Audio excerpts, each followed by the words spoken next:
Morning, good evening, good afternoon. Zimbabwe is a failed state, and one of the reasons why we are a failed state is that we, the people, are very narrow-minded, with a small mind, tunnel vision. We do not respect detail, truth, reality. Our allegiance, for most people, most of the time, is to me, myself,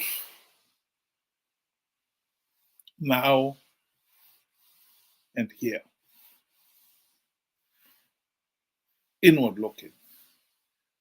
At the very best, we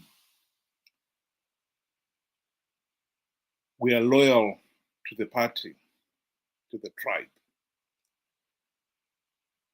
and refuse to see anything beyond that. If the truth should be seen to be inconvenient in any way to the tribe, then we reject it.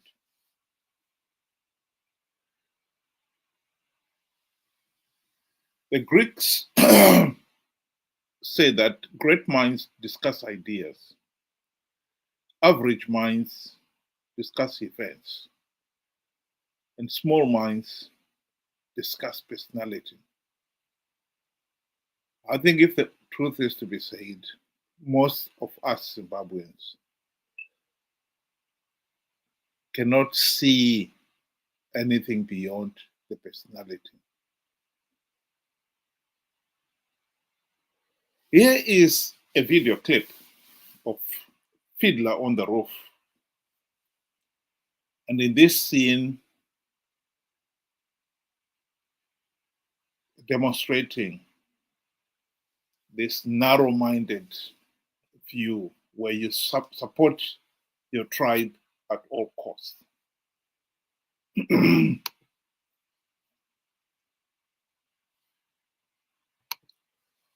We always get along perfectly well. Of course, there was the time when he sold him a horse and told him it was only 6 years old, when it was really 12. But now, it's all over, and we all live in simple peace and harmony. It was really 12 years old. It was 6.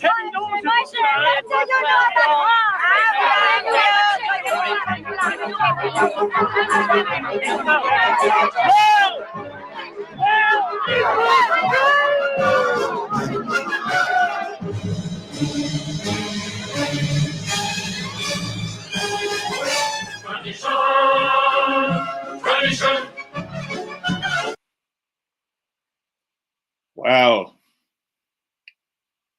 That was just a harmless argument among people, villagers, one might say. But when it gets to the national level, it's another matter. The people of Zimbabwe have failed to move beyond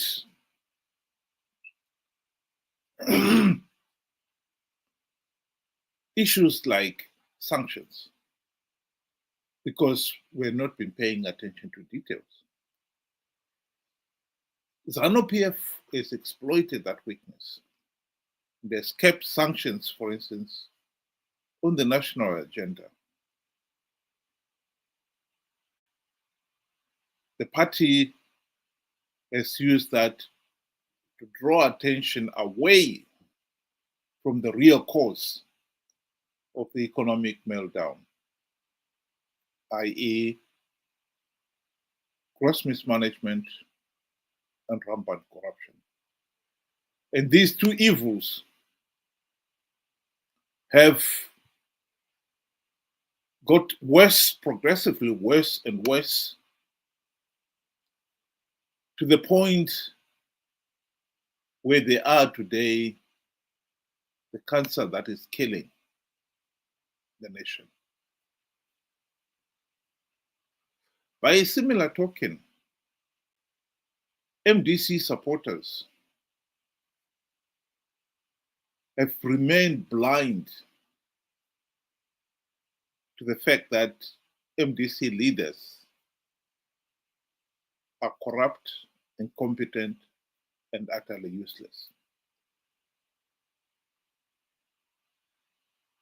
In 2023, Chamisa lied about plugging all the vote rigging loopholes to stop Zanu PF rigging the elections.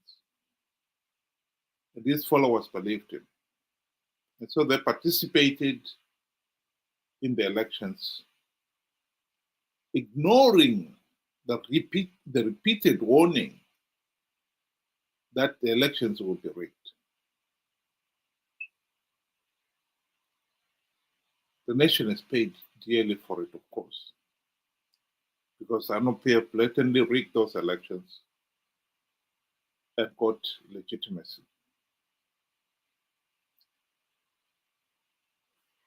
What is interesting here, and an illustration of this small-mindedness, is that whilst the Chamisa Chete Brigade accept that Zanu PF rigged the elections, they will still nonetheless not accept that Chamisa lied.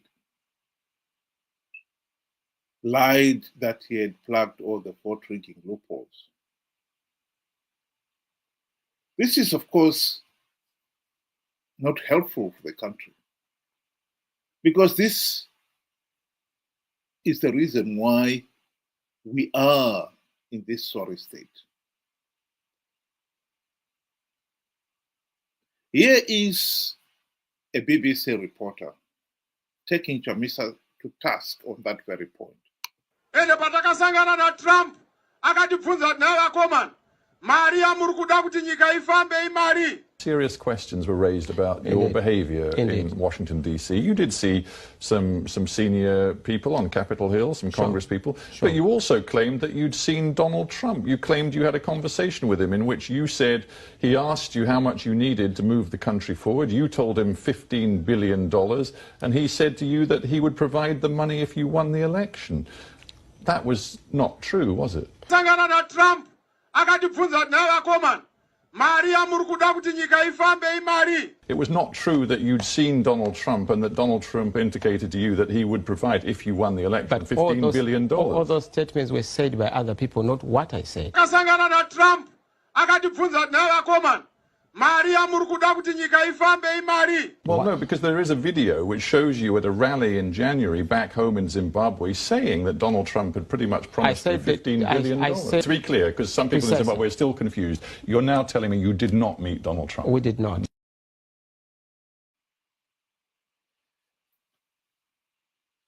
So here we are. Chamisa insisting that he didn't say it when there is a video clip showing him saying it. And by the same token, his supporters refused to accept that Chamisa lied to con them to participate in the 2023 elections. And yet, he did lie. Why is this important? Some people have asked me. It is important because at the present moment, as I said at the beginning, Zimbabwe is a failed state. How are we going to get out of this mess? Well, we need free, fair, and credible election. Otherwise, how else are we going to get Zanu PF out of office? But I can tell you now, Zanu PF is not going to reform itself out of office. So what's plan B? Well, plan B was what people decided way back in the late 1990s, that we needed an opposition party and leaders we will implement the democratic reforms to ensure elections are free, fair, and credible.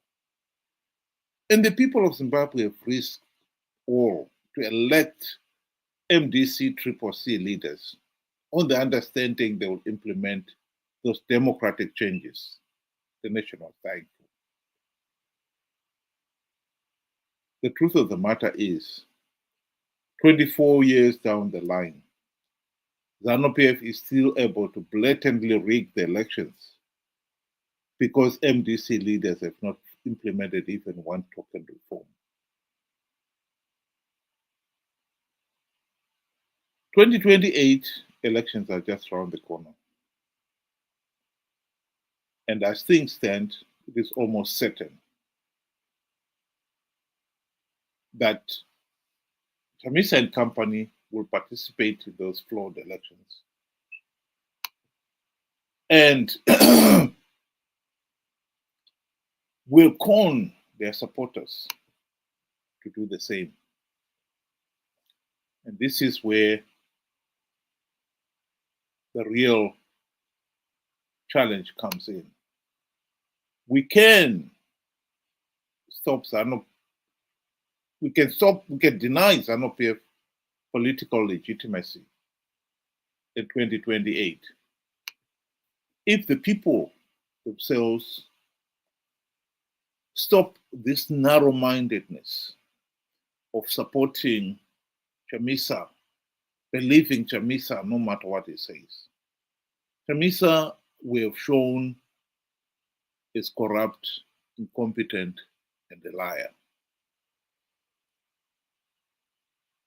Telling people that he's going to win 2028 elections because he has devised some way of winning rigged elections will just be another idiotic lie. If people fall for it and participate in their millions, then we will give Zanu PF legitimacy. If people say no to that this time, we will deny Zanu PF political legitimacy. That is our way out.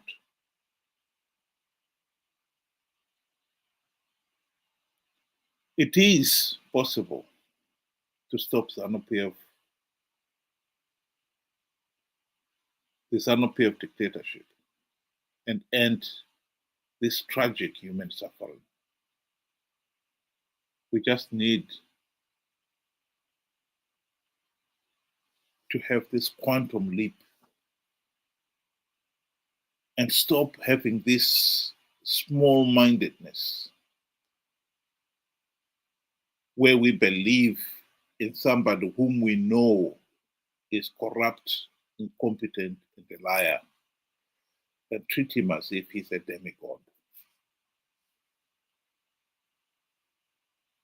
That should be easy to do. But I'll be the first one to admit that we have got some hardcore Chamisa Chete supporters out there who will not think otherwise. In this musical, Fiddler on the Roof, the horse was 12 years old. But the individual, when he sold it, he said it was 6. And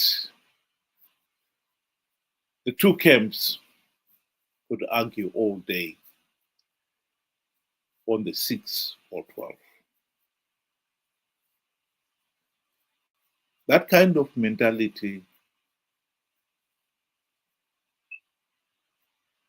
in this case is not maybe conducive to good relations.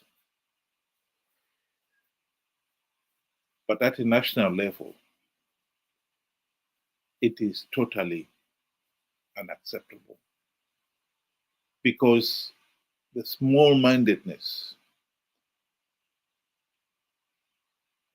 is retarding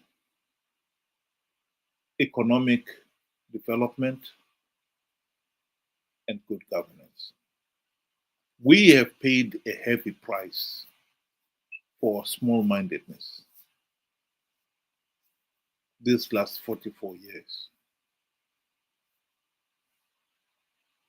We really need to snap out of it and do the right thing. Thank you very much for those of you who were able to join, and have a good night.